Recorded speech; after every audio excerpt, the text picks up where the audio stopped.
kasih karunia.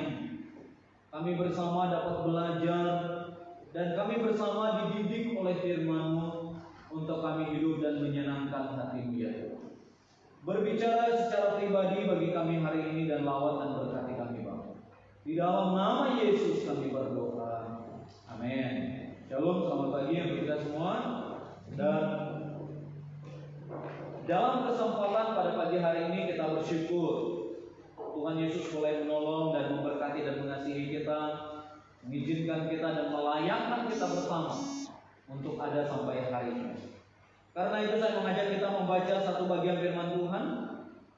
Mari kita membuka dalam Kisah Para Rasul pasal yang ke-7 ayat yang ke-54 sampai dengan ayat yang ke-66.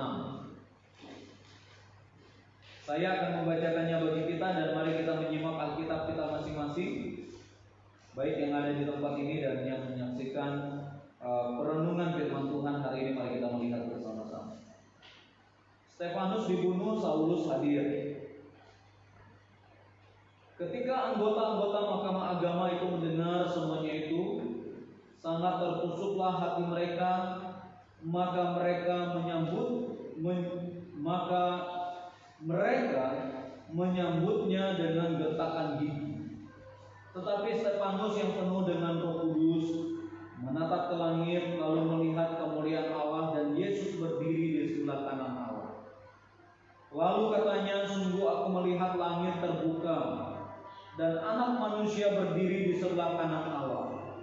Maka berteriak-teriaklah mereka dan sambil menutup telinga serentak menyerbu dia. Mereka menyeret dia keluar kota lalu melemparinya.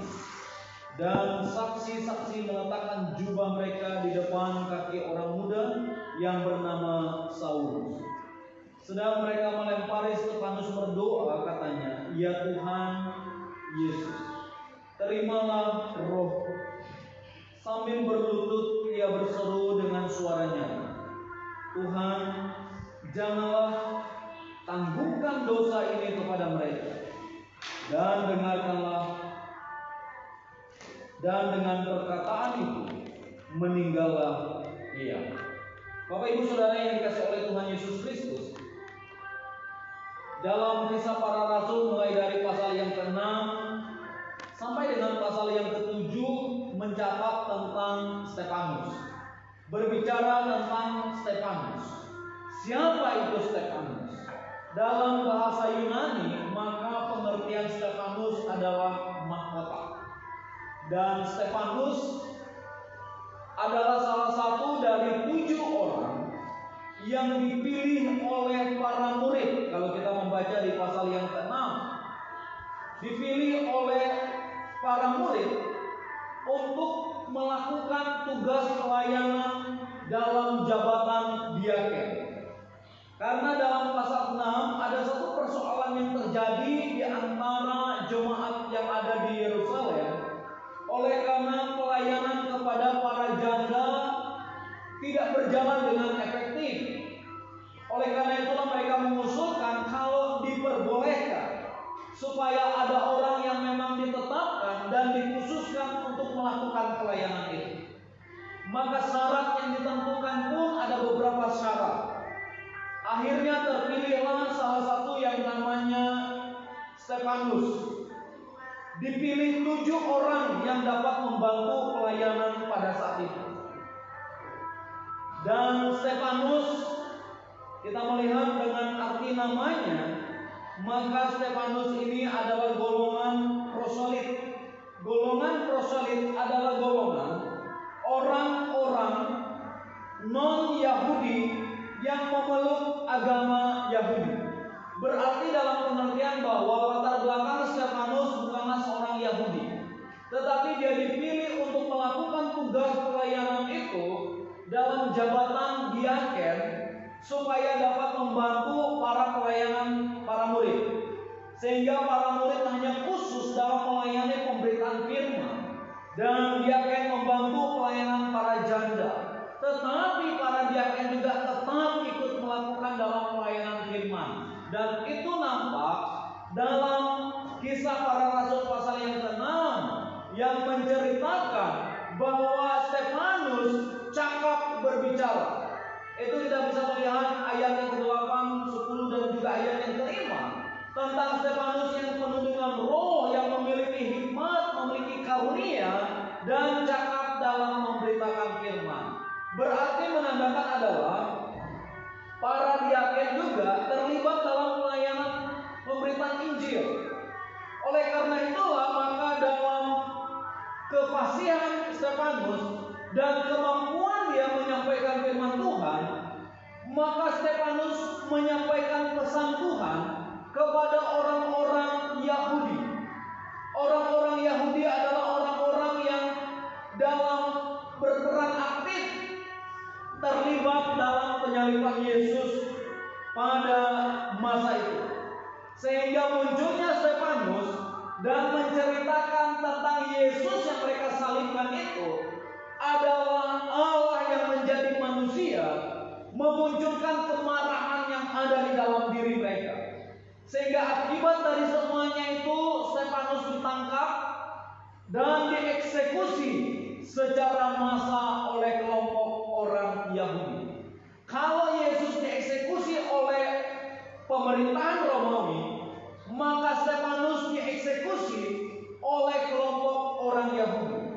Kita melihat di sana agama dipakai sebagai alat untuk melakukan eksekusi kepada orang yang dianggap bertentangan dengan kelompok banyak. Hal inilah yang dialami oleh Stefanus. Berarti pada masa itu dan pada abad-abad itu telah dilakukan, karena ini dapat dikatakan bahwa ini berarti sekitar abad yang ke-8, berarti dilakukan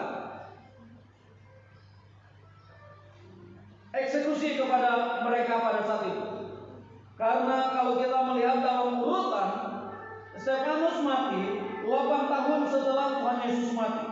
Dalam perkiraan berarti bahwa setelah Herodes Agung mati pada tahun ke-4 sebelum Masehi, maka Yesus diperkirakan meninggal pada tahun 6 sesudah Masehi. Sehingga diperkirakan sekali bahwa Stefanus meninggal berarti pada tahun yang ke-4 Masehi. Karena 8 tahun dari peristiwa Yesus disalibkan itu, Yesus mati. Oleh karena itu Bapak Ibu Saudara yang dikasihi oleh Tuhan, kita melihat kalau Yesus tadi mati pada tahun yang ke-6 sesudah Masehi, berarti diperkirakan Stefanus berarti tahun yang kedua atau tahun yang ketiga mati setelah Masehi. Nah, Bapak Ibu Saudara yang dikasihi oleh Tuhan, di sini kita melihat bahwa agama pada saat itu dipakai menjadi alat untuk mengeksekusi orang-orang yang bertentangan paham. Mereka yang berbeda paham dari kelompok yang lain, maka digunakanlah kekuatan massa untuk mengeksekusi orang yang dianggap bahwa orang itu tidak benar. Disinilah kita lihat bahwa terjadi satu eksekusi massa yang telah terjadi. Jadi kalau hari ini kita menemukan agama menjadi alat yang dipakai untuk mengeksekusi orang-orang yang dianggap bertentangan dengan yang lain, itu nggak heran lagi. Karena pada tahun yang kedua, tahun yang ketiga, dan tahun pertama Masehi itu dipakai sebagai alat untuk mengeksekusi. Sehingga kalau kita melihat dalam sejarah gereja, ada banyak orang yang dieksekusi dengan cara yang tragis atas nama agama. Bapak Ibu Saudara yang dikasihi oleh Tuhan Yesus Kristus, kematian Stefanus memberikan satu gambaran bahwa betapa kebencian orang terhadap pemberitaan Yesus Kristus begitu merasuk di dalam jiwa mereka, sehingga mereka tidak siap mendengar berita tentang Yesus Kristus itu sendiri. Maka setiap orang menceritakan tentang Yesus, selalu muncul ada satu kebencian yang dalam di dalam diri mereka. Hal ini dilatar belakangi oleh karena di kelompok Yahudi sendiri telah terjadi perpecahan. Ada kelompok yang tetap dalam pemahaman Yudaismenya, tetapi ada kelompok yang akhirnya mereka dari Yudaisme menjadi pengikut Kristus, yang mengarahkan hidup mereka kepada Kristus, dan waktu ibadah mereka pun terjadi perbedaan. Ada mereka yang tetap beribadah dengan hari Syabat yaitu pada hari yang ke-7 pada hari Sabtu. Tetapi mereka yang menjadi pengikut Kristus menyadari bahwa Syabat mereka adalah hari yang pertama pada hari Minggu, dan mereka melakukan itu. Dan itu dicatat dalam sejarah gereja. Karena itu Bapak Ibu Saudara yang dikasihi Tuhan, dampak terjadi dari semuanya itu sehingga terjadi perpecahan di Yudea, sehingga menyebabkan para murid harus keluar dari tempat itu. Dan diperkirakan pada tahun-tahun di mana Stefanus dieksekusi, ada sekitar 2.000 orang Kristen atau para pengikut Yesus yang menjadi martir yang dieksekusi pada saat itu. Tetapi kita mau melihat kepada Stefanus berdasarkan bacaan yang kita baca pada hari ini. Bapak Ibu Saudara yang dikasihi oleh Tuhan, kembali kita melihat dalam renungan kita tentang apa yang dialami oleh Stefanus. Setelah Stefanus menceritakan tentang Yesus dari Nazaret yang dieksekusi oleh tentara Romawi atas pemerintahan Romawi oleh karena dorongan para imam dan orang Yahudi, memunculkan satu kemarahan kebencian yang begitu dalam di dalam diri mereka, sehingga membuat Stefanus ditangkap dan dieksekusi mereka. Namun hal yang menarik yang kita lihat dari Stefanus, belajar dari keteladanan, belajar dari kesetiaan, belajar dari keteguhan iman yang dimiliki oleh Stefanus sampai pada akhir hidupnya. Kita melihat di sana apa yang menyebabkan dan yang membuat Stefanus begitu teguh berdiri dalam pemberitaan Injil. Apa yang mendorong dan yang membuat Stefanus begitu fokus dalam pemberitaannya, tidak gentar terhadap eksekusi yang akan dialami, tidak gentar terhadap banyaknya orang yang akan menghukum dia, yang akan merajam dia dengan batu. Kita menemukan dari bagian firman Tuhan ini, kita melihat dari beberapa teks ini. Mari kita lihat dalam ayat yang ke-15, ayat yang ke-55. Dalam ayat yang ke-55 dari bacaan kita ini, tetapi Stefanus yang penuh dengan Roh Kudus. Yang pertama kita lihat penyebab atau alasan di mana kita melihat bahwa Stefanus begitu teguh berdiri dalam pemberitaan Injil.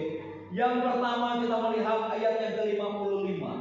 Stefanus penuh dengan Roh Kudus.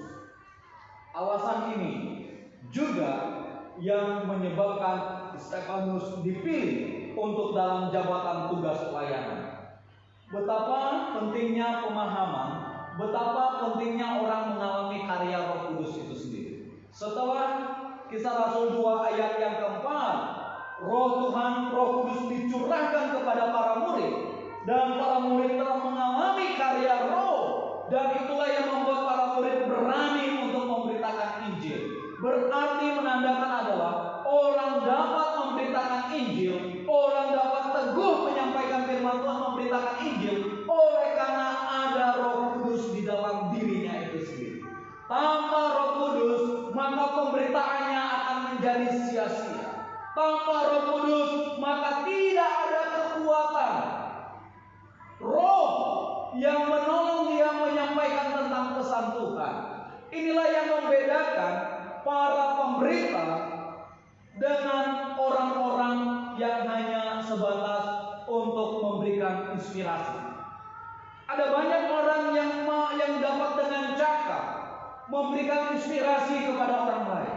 Tetapi apakah dengan cakap menyampaikan firman? Tidak. Tanpa Roh Kudus kita tidak akan cakap menyampaikannya. Stefanus dapat dengan cakap menyampaikan firman Tuhan oleh karena Alkitab mengungkapkan dari pasal yang ke-6 dan pasal yang ke-7 dikatakan Stefanus penuh dengan Roh Kudus. Bapak Ibu Saudara yang dikasihi oleh Tuhan Yesus Kristus, dari pengertian ini saya menemukan melihat dalam beberapa kitab. Dalam NIM dikatakan bahwa Stefanus penuh dengan Roh Kudus. Dan dalam tafsiran kita ini pun, dalam Alkitab yang kita baca ini pun dikatakan Stefanus yang penuh dengan Roh Kudus. Dalam bahasa Yunani dikatakan Stefanus yang dipenuhi oleh Roh Kudus. Maka dari bagian ini saya hanya dapat menyimpulkan bahwa Stefanus yang dipenuhi oleh Roh Kudus membuat Stefanus dapat menyampaikan firman Tuhan yang penuh dengan kuasa, yang menyebabkan para petinggi-petinggi Yahudi menjadi marah dan geram, oleh karena mereka merasa bahwa yang memberitakan itu harus para imam, para ahli Taurat. Tetapi kenapa seorang Stefanus yang hanya diangkat sebagai jemaat yang dapat menyampaikannya? Kita melihat dari sini, orang yang digerakkan oleh Roh Kudus, orang yang dipimpin oleh Roh Kudus, orang yang disertai oleh Roh Kudus, maka dia akan menyampaikan kebenaran firman itu sendiri. Karena apa? Karena kita harus sadar bahwa Roh Kudus adalah pribadi ketiga dari Allah Trinitas. Maka Roh Kudus bekerja untuk mengingatkan, menyampaikan, menegur dan menasehati orang supaya kembali kepada Tuhan. Dan inilah yang dilakukan oleh Stefanus, menyampaikan firman itu supaya mereka kembali kepada Tuhan dan kembali kepada Allah yang sesungguhnya. Bapak Ibu Saudara yang dikasihi oleh Tuhan Yesus Kristus, di sini kita mau melihat ada satu perbedaan yang sangat dalam sekali dengan pemikiran orang-orang masa sekarang. Kalau dalam pemikiran orang-orang dalam kekristenan masa kini selalu berpikir bahwa kalau kita dipenuhi oleh Roh Kudus, maka kita akan berbicara dalam bahasa roh. Padahal di Alkitab ini diungkapkan, Stefanus yang dipenuhi oleh Roh Kudus tidak sekalipun dia berbicara bahasa roh, tetapi yang terjadi adalah Stefanus menyampaikan isi firman Tuhan kepada orang lain supaya orang lain kembali kepada Tuhan dan berbalik hidupnya kepada Allah sesuai dengan peran Roh Kudus menginsafkan orang supaya bertobat. Dan ini terjadi dan terbukti dan kita melihat dari teks ini. Inilah yang dialami oleh Stefanus. Saya melihat di sini bahwa orang yang dipenuhi oleh Roh Kudus, dia menyampaikan firman Tuhan, mengingatkan orang yang berdosa, menyadarkan mereka, menginsafkan mereka untuk kembali lagi kepada Tuhan. Dari bagian ini, maka kita menemukan prinsip Alkitab yang sangat luar biasa. Bapak Ibu Saudara yang dikasihi oleh Tuhan Yesus Kristus,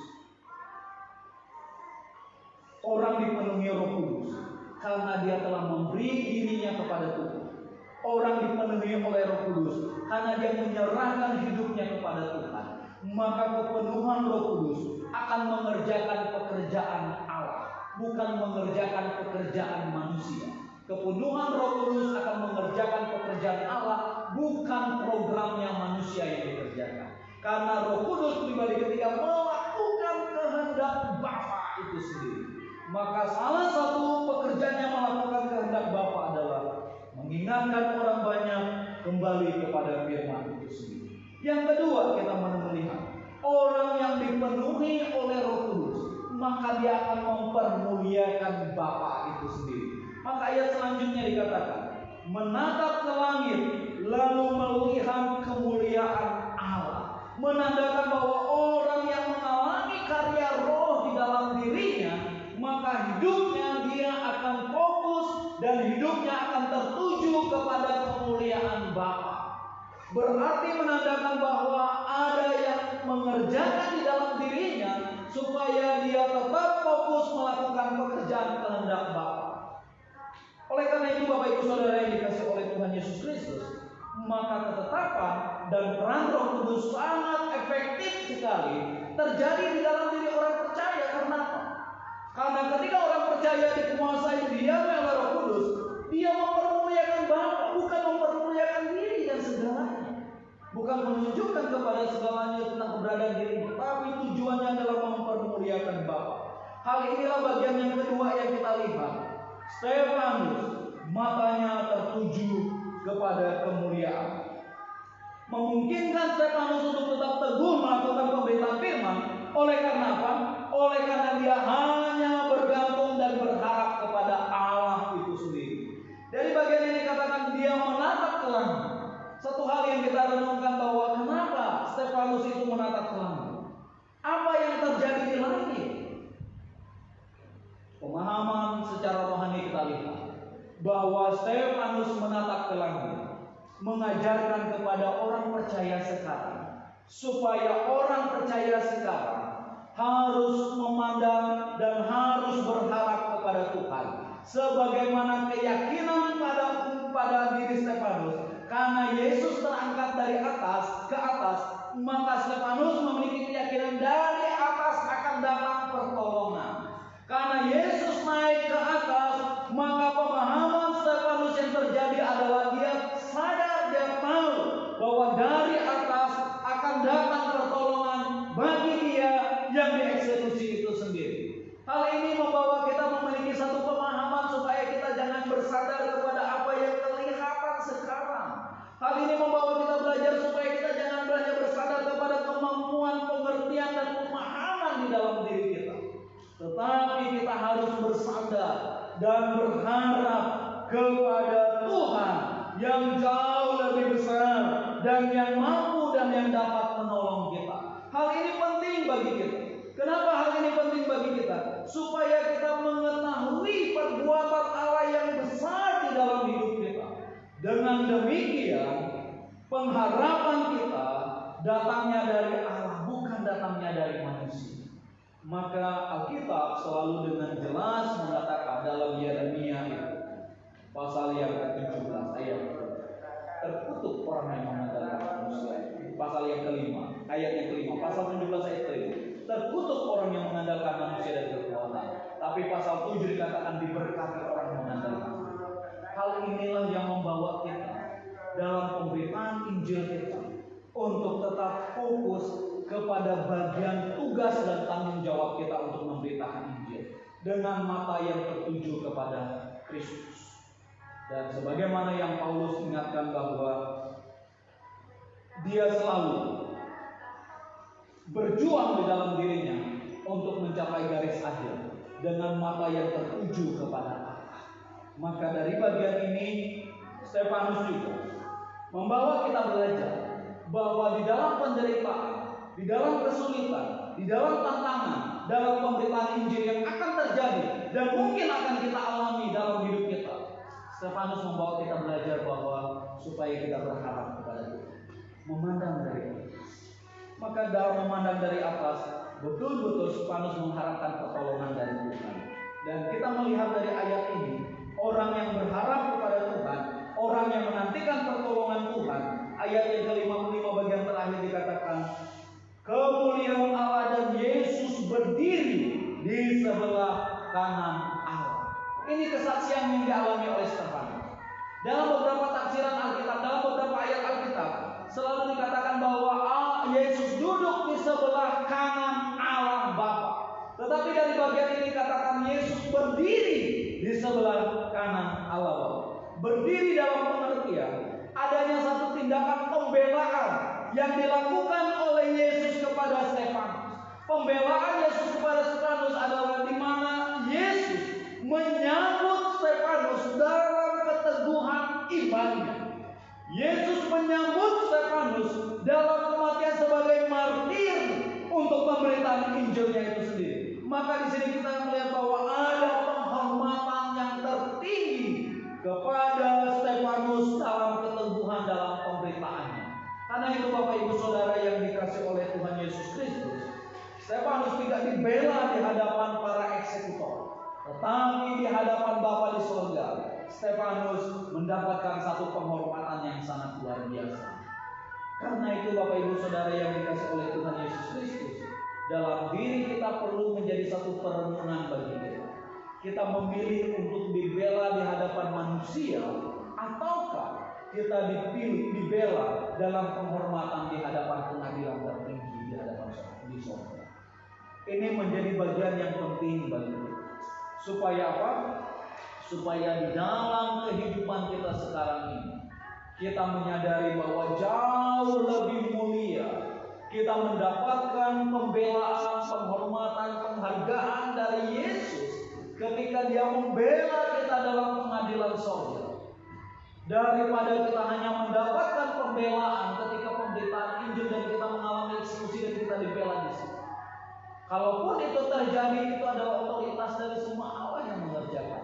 Tetapi sekali lagi sebagai hamba Tuhan saya ingin mengembal kita untuk kita belajar bersama. Ketika kita melakukan pemberitaan Injil, konsekuensi dalam pemberitaan telah disampaikan oleh Alkitab. Konsekuensi dari pemberitaan Injil telah dinyatakan oleh Alkitab. Maka dikatakan bahwa jikalau demi mengerjakan pekerjaan Tuhan kita telah mengalami kehilangan nyawa kita, maka Bapa di sorga akan mengembalikan semuanya itu kepada kita. Berarti menandakan ada janji yang Allah sediakan, ada janji yang Allah persiapkan bagi kita, sehingga kalau kita mengalami tantangan terjadi, tidak membuat kita cepat gentar, tetapi justru membawa kita bersyukur karena melalui pemberitaan kita mengalami semuanya itu. Melalui pemberitaan kita mendapatkan semuanya itu. Ini adalah bagian di mana kita akan mengalami proses yang Yesus ingin kerjakan di dalam kehidupan kita. Maka dari bagian ini mengungkapkan hal yang sangat luar biasa. Dalam masa di mana Stefanus akan dieksekusi, justru Tuhan izinkan dia untuk melihat kemuliaan surga. Dia katakan di sana adalah langit terbuka, yang dalam tafsiran lain bahwa Stefanus melihat surga yang penuh dengan kemuliaan, dan dia menyaksikan Kristus berdiri di samping Allah Bapa yang hadir, yang datang sebagai hakim menjadi pembela di dalam kehidupan. Yang ketiga, kita melihat dari bagian firman Tuhan kali ini bahwa apa yang membuat Stefanus begitu teguh dalam keyakinannya, bahwa isi dari pemberitaan Stefanus adalah dia hanya menceritakan tentang Yesus yang datang ke dunia. Stefanus tidak menceritakan tentang keberadaan dirinya, apa yang akan terjadi dengan dirinya, apa yang dialami oleh dirinya. Tetapi Stefanus menyatakan Yesus anak manusia itu, dialah Allah yang berkuasa, yang berkarya, yang melakukan penghakiman bagi manusia. Ayat yang ke-56. Lalu katanya, sungguh aku melihat langit terbuka, Anak manusia berdiri di sebelah kanan Allah. Memang kita membaca dalam tulisan yang dibuat oleh Lukas, baik dalam Injil Lukas maupun dalam Kisah Rasul, maka Lukas selalu menggambarkan Yesus sebagai anak manusia. Kenapa Lukas selalu mengungkapkan Yesus sebagai anak manusia? Lukas memiliki satu pemahaman sesuai dengan nubuatan yang disampaikan oleh Daniel pasal yang ke-7 ayat 13 dan 14 tentang Mesias yang adalah akan menjadi anak manusia. Maka anak manusia adalah gelar yang ditunjukkan kepada Mesias itu sendiri. Dengan demikian, kalau Lukas dalam tulisan baik dalam Injil Lukas maupun dalam Kisah Rasul mengungkapkan tentang anak manusia, karena Lukas ingin menjelaskan, menyampaikan bahwa Yahudi, orang-orang Yahudi pada saat itu sangat memahami, mengerti betul tentang Mesias. Maka Lukas menyatakan bahwa Mesias ini akan datang dan dia akan disebut anak manusia, salah satu gelar dari dia itu sendiri. Sehingga ungkapan anak manusia, Lukas ingin mengarahkan bahwa yang dimaksudkan ini adalah Yesus yang engkau salibkan itu. Maka kalau Stefanus mengungkapkan bahwa aku melihat anak manusia, ayat yang ke-56 itu, melihat anak manusia berdiri di sebelah kanan Allah, yang menyatakan bahwa dia adalah Yesus yang pernah datang, yang engkau salibkan itu, yang engkau eksekusikan itu melalui pemerintahan Romawi. Sekarang dia ada di sorga, dia berdiri di sebelah kanan Allah yang akan bertindak sebagai hakim yang akan menghakimi manusia, bertindak sebagai hakim yang akan menghakimi kehidupan kita, apa yang kita lakukan itu sendiri. Sehingga dengan demikian Stefanus membawa satu pemahaman yang baru kepada mereka, bahwa Yesus yang telah engkau aniaya, Yesus yang telah engkau salibkan itu, dia datang atas kehendak Bapa itu sendiri. Maka sekarang atas kehendak Bapa dia ada di sorga untuk menghakimi dan untuk mengeksekusi mengeksekusi semua manusia yang ada di bawah kolong langit ini. Dan ketika Stefanus mengungkapkan tentang anak manusia duduk di sebelah kanan Allah, menunjukkan bahwa Yesus memiliki otoritas yang sama dengan Bapa. Yesus memiliki otoritas yang sama. Karena apa? Karena dia adalah pribadi kedua dari Allah Trinitas itu sendiri. Sebagai pribadi kedua dalam Allah Trinitas, maka kehadirannya, kedudukannya, dalam hakikatnya, dalam kealahannya sama adanya. Tidak ada yang lebih tinggi dari Allah Bapa dan Yesus Kristus. Tetapi menunjukkan bahwa mereka adalah pribadi yang datang dari Allah itu sendiri.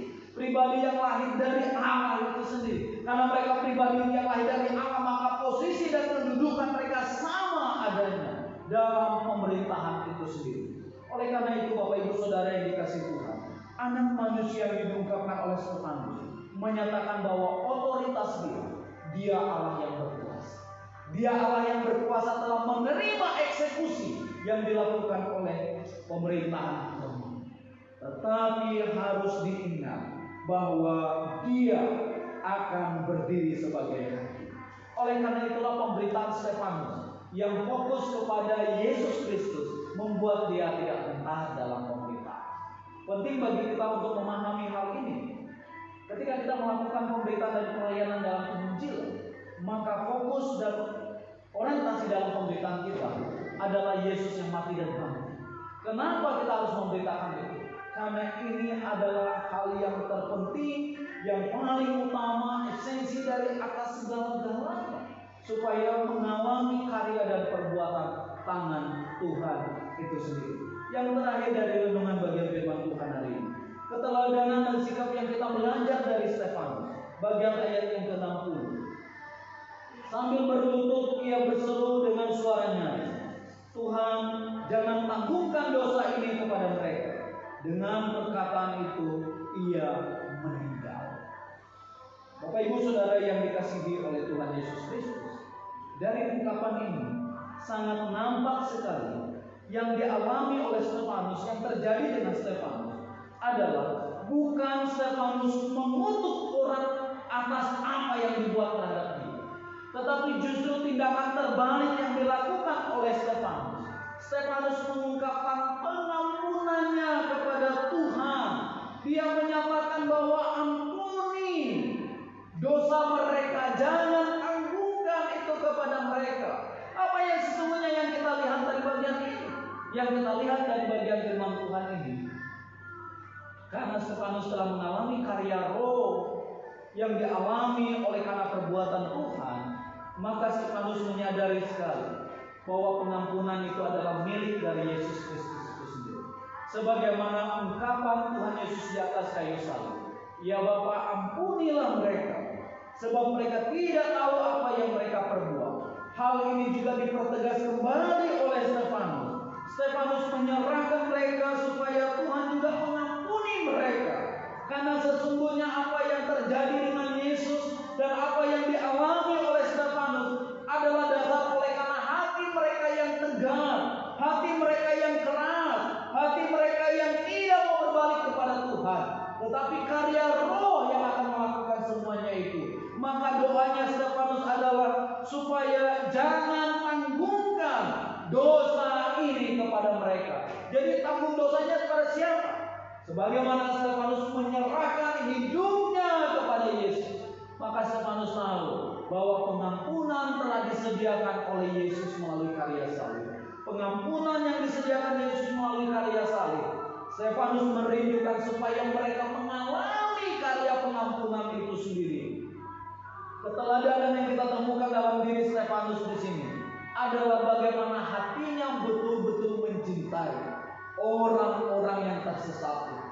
Hati Stefanus begitu mencintai orang-orang yang tersesat itu sendiri. Itulah yang membuat dia mengungkapkan doa tentang ampuni, tentang dosa yang terjadi dengan diri mereka, supaya mereka juga mengalami pengampunan Tuhan, supaya mereka juga cepat berbalik dan kembali kepada Allah. Dan kita lihat akibat dari doa yang dialami oleh Stefanus. Apa yang terjadi? dalam abad-abad. Dari apa yang diungkapkan itu, karena bagian di atas dikatakan para saksi itu meletakkan jubah mereka di kaki orang muda yang bernama Saulus. Jadi seolah-olah yang terjadi adalah pada saat mereka melakukan eksekusi terhadap Stefanus, mereka menyerahkan semuanya itu kepada Saulus. Sekalipun eksekusi itu dilakukan oleh massa atas nama kelompok orang Yahudi, namun dalam konsep pemerintahan Romawi, hak itu kembali lagi kepada Roma. Jadi dalam pengertian bahwa kami hanya mengeksekusi orang muda ini, tapi tanggung jawabnya kami kembalikan kepada Romawi, bahwa Roma lah yang bertanggung jawab atas segala yang dibuat ini. Hal ini kita lihat bahwa seringkali orang melakukan eksekusi atas nama agama dan langsung cuci tangan dan semuanya. Menunjukkan bahwa pemerintah yang secara sah lah yang bertanggung jawab dari semuanya. Tetapi kita lihat kronologi yang sangat menarik dari semuanya. Dari apa yang dialami dan apa yang terjadi dengan Stefanus. Dari isi doa yang disampaikan oleh Stefanus. Jangan tanggungkan dosa ini kepada mereka, lahir penginjil besar pada abad itu. Itulah Saulus hadir sebagai penerus dari apa yang dialami. Berarti menandakan adalah, Bapak Ibu Saudara yang dikasihi Tuhan, kita melihat dari bagian ini, terkadang darah martir yang telah tercurah, yang mengalir di bumi ini tidak berakhir begitu saja. Justru dengan adanya martir terjadi setelah Yesus disalibkan, maka mulai dari situ eksekusi terhadap orang-orang Kristen mulai terjadi. Dan dikatakan tadi ada 2.000 orang Kristen dibunuh pada masa itu. Dan salah satunya Stefanus juga mati di rajam batu. Tetapi dampak dari semuanya itu, Injil tersebar ke seluruh dunia dan lahir misionaris yang sangat luar biasa. Bapak Ibu Saudara yang dikasihi Tuhan, apa yang dapat kita belajar dari bagian ini? Yang pertama, kita mau melihat bahwa pemberitaan Injil tidak dapat dihentikan oleh karena kekuatan manusia. Injil Yesus Kristus tidak dapat dihentikan oleh kekuatan manusia. Meskipun manusia akan menggunakan kekuatan pemerintah untuk membatasi penginjilan, berita tentang Yesus akan tetap tersebar. Yang kedua, kita mau melihat bahwa karena Yesus telah melakukan pengampunan kepada kita,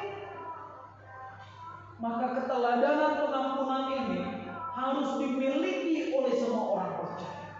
Sehingga orang yang percaya kepada Yesus Kristus, kalaupun harus mengalami kita dicemooh, kita dicaci, mungkin kita dihina, mungkin kita ditolak, kita diasingkan, tapi Alkitab mengajarkan supaya kita mengampuni mereka.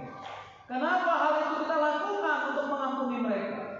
Karena Yesus yang adalah tokoh besar, yang adalah isi dari semua berita yang kita sampaikan, kalau Dia saja yang adalah isi berita yang kita sampaikan ini rela mengampuni, maka keteladanan ini juga harus dimiliki oleh para pengikut Yesus, oleh para hamba-hamba Tuhan yang melayani Tuhan. Maka seorang pelayan Tuhan harus hidup di dalam pengampunan itu sendiri. Karena itu apa yang harus kita lakukan dalam pemberitaan? Bapak Ibu Saudara yang dikasihi Tuhan, keterlibatan kita dalam pemberitaan Injil dapat kita lakukan dengan berbagai macam cara. Ketika kita mungkin ada di kantor, kita ada di prospek bisnis, lapangan pekerjaan kita, maka tugas pemberitaan Injil menjadi tugas kita. Kita dapat melakukan pemberitaan Injil melalui kejujuran di dalam diri, keteladanan hidup kita, sikap hidup yang baik. Itu yang penting yang harus kita tunjukkan di dalam diri. Mari kita menggunakan mulut kita untuk menyampaikan tentang Injil Yesus Kristus, bukan untuk menyampaikan pesan-pesan yang tidak baik, tetapi menyampaikan tentang Injil Yesus Kristus. Dan di dalam kehidupan kita di tengah-tengah dunia ini, Mari kita juga belajar untuk tetap hidup dalam kekudusan. Jangan pernah demi untuk segala sesuatu kita mengkompromikan segalanya. Jangan demi untuk kesenangan diri saya, demi kesenangan jiwa, demi kesenangan batin, saya mengkompromikan diri saya. Tapi kita tetap justru menyampaikan tentang pesan Yesus Kristus. Hidup dalam kekudusan itu sangat penting sekali. Bukan berarti bahwa kalau kita ada di komunitas orang yang mabuk, kita juga menjadi orang mabuk. Tidak. Ketika kita di tengah komunitas orang yang hidupnya kacau balau dan kita juga hidup kacau balau, justru disitulah keterbatasan yang ada. Tetapi kami percaya bahwa Roh Kudus memberikan kekuatan yang akan menolong kami